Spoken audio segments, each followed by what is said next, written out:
Since we last spoke, this happened. Donald J. Trump is calling for a total and complete shutdown of Muslims entering the United States until our country's representatives can figure out what the hell is going on.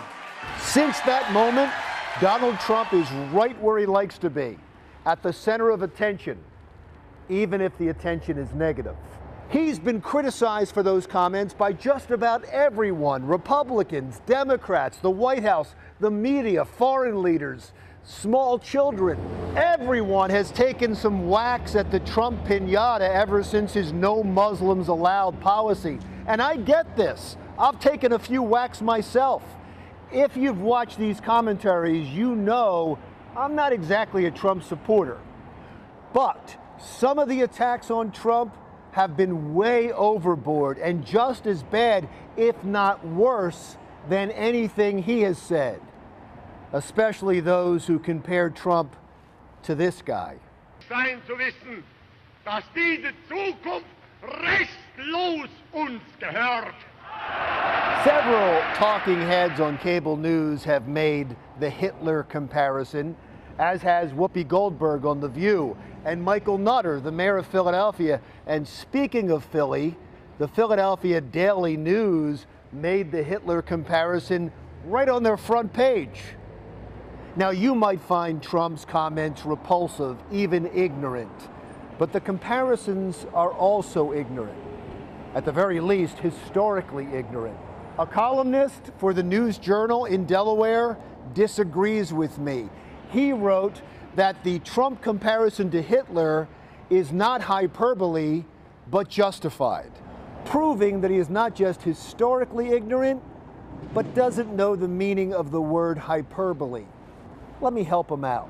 Hyperbole: exaggerated statements or claims to make a point, not meant to be taken literally. Now let's compare what Donald Trump said to what Hitler did. He executed 6 million of his own people, the vast majority simply because they were Jewish. He started a world war that killed 60 million people and that ended up dividing Germany, which gave rise to the Soviet Union and the Cold War. Okay, look, I know that there are people out there who are saying, yes, but that all started with dangerous rhetoric. Fine. But comparing Trump to Hitler makes such a hyperbolic jump to far-fetched possibilities that you can't be taken seriously. Michael Godwin is an author and an internet scholar.